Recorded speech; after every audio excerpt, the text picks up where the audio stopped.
दिल्ली विधानसभा चुनाव में। लेकिन बड़ी खबर आ रही है महाराष्ट्र से। महाराष्ट्र में शिवसेना के नेता संजय राउत ने दावा किया है कि जल्दी ही महाराष्ट्र को एक और डिप्टी सीएम मिलने वाला है।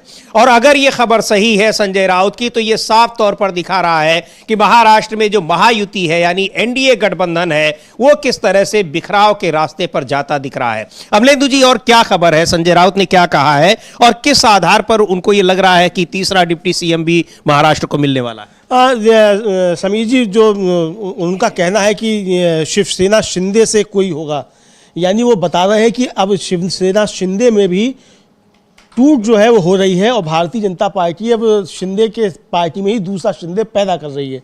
यानी उद्धव ठाकरे के साथ जिस तरीके से उद्धव ठाकरे ने विश्वास के साथ एकनाथ शिंदे ने विश्वासघात किया, उसी तरीके से अब एकनाथ शिंदे के पार्टी में एक विश्वासघाती पैदा किया जा रहा है।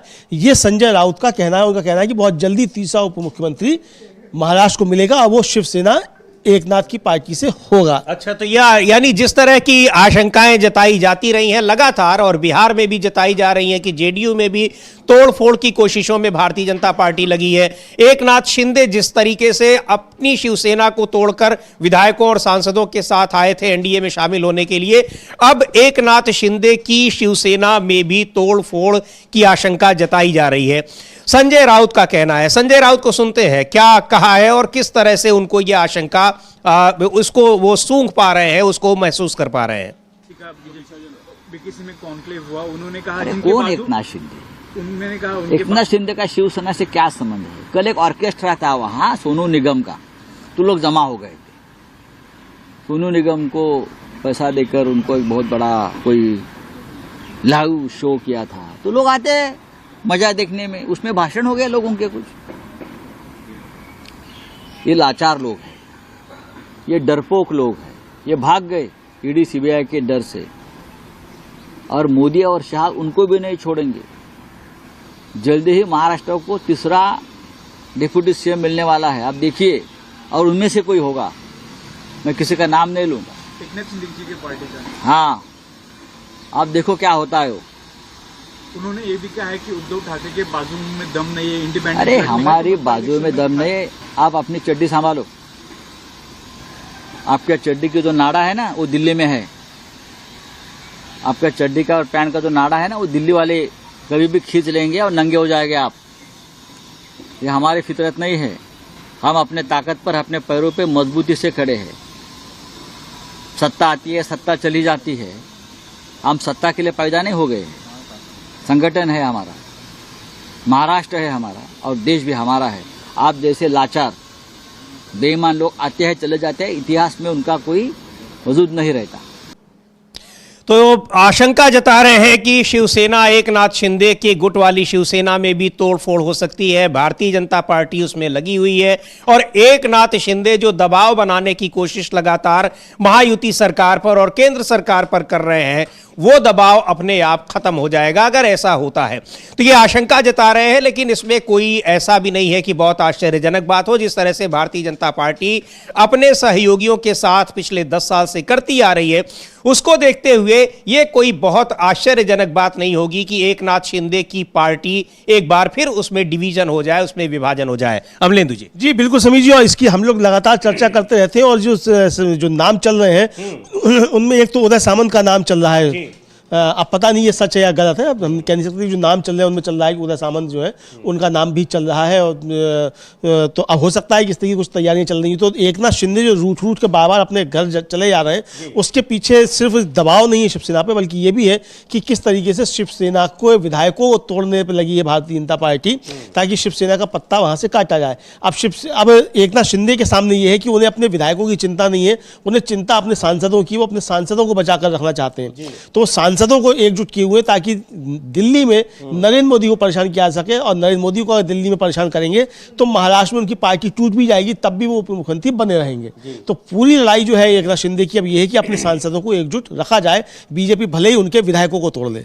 तो उनका यहाँ मुख्य रूप से यही बात है कि अपने सहयोगी दलों की भारतीय जनता पार्टी को ज्यादा जरूरत राज्यों में नहीं है, उससे ज्यादा जरूरत है उसको केंद्र में, और केंद्र के ऊपर सहयोगी दल लगातार दबाव बना रहे हैं, चाहे वो एक नाथ शिंदे हो, चाहे तेलुगु देशम पार्टी हो, चाहे बिहार की जनता दल यूनाइटेड हो, या फिर लोक जनशक्ति पार्टी हो, या फिर हम हो जिसके पास एक ही सांसद है। लेकिन लगातार दबाव ये बनाया जा रहा है क्योंकि सबको पता है कि जो एक कमजोर कड़ी है वो है केंद्र की सरकार, इसलिए क्योंकि वो पूरी तरह से सहयोगियों के ही समर्थन पर टिकी हुई है।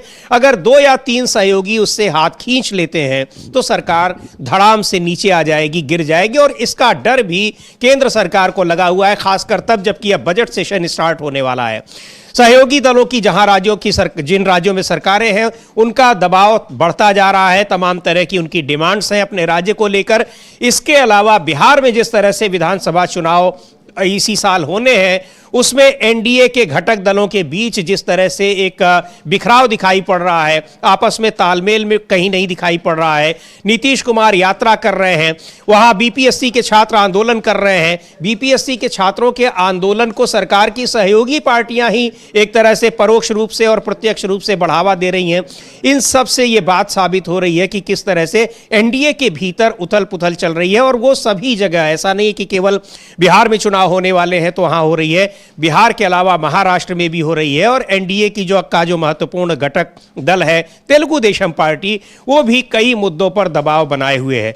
लेकिन महाराष्ट्र में जो कुछ हुआ ये सहयोगी दलों के लिए एक बहुत बड़ा उदाहरण है, और सभी सहयोगी दल इस बात से आशंकित है कि भारतीय जनता पार्टी उनकी पार्टियों में फूट डाल सकती है, जैसा वो पहले से करती आ रही है। अब इन सब को लेकर सहयोगी दल इस शहमात के खेल में पहले आगे आते हैं या फिर भारतीय जनता पार्टी उन्हीं को मात दे देती है, ये देखने वाली बात होगी। हालांकि नीतीश कुमार लगातार इस मामले में आगे दिखाई पड़ रहे हैं। हाँ, नीतीश कुमार आगे दिखाई पड़ रहे हैं, और नीतीश कुमार जो है भारतीय जनता पार्टी के साथ तुर्की व तुर्की उसकी चालों का जवाब देते हुए नजर आ रहे हैं। भारतीय जनता पार्टी जदयू को तोड़ना चाहती है तो नीतीश कुमार बीजेपी को तोड़ना चाहते हैं। मतलब दोनों एक दूसरे के साथ शहमात का खेल खेल रहे हैं, और उसमें अभी तक नीतीश कुमार जो है वो 20 भारतीय जनता पार्टी से दिखाई पड़ते हैं। अमित शाह के दौरे तो रद्द हो रहे हैं बिहार के, लेकिन सम्राट चौधरी जो उप मुख्यमंत्री हैं उनका कहना है कि प्रधानमंत्री नरेंद्र मोदी दिल्ली बिहार आते रहते हैं। हमने प्रधानमंत्री से अनुरोध किया है कि वो फरवरी में बिहार आए। यानी अमित शाह का जनवरी में दौरा रद्द हो गया, तो अब प्रधानमंत्री से कहा जा रहा है कि आप फरवरी में आइए। अब फरवरी में अगर प्रधानमंत्री नरेंद्र मोदी बिहार जाते हैं, जैसा कि सम्राट चौधरी का कहना है, तो नीतीश कुमार की जो मांग है वो प्रधानमंत्री को पूरा करना पड़ेगी कि आप वहाँ घोषणा कीजिए कि नेतृत्व चुनाव में जो है वो नीतीश कुमार करेंगे, और अगर सरकार बनती है तो नीतीश कुमार ही मुख्यमंत्री होंगे। दिलीप जायसवाल जो उनको अभी से उप मुख्यमंत्री बता रहे हैं, तो उप मुख्यमंत्री नहीं बल्कि मुख्यमंत्री नीतीश कुमार होंगे, ये नरेंद्र मोदी को घोषणा करनी पड़ेगी।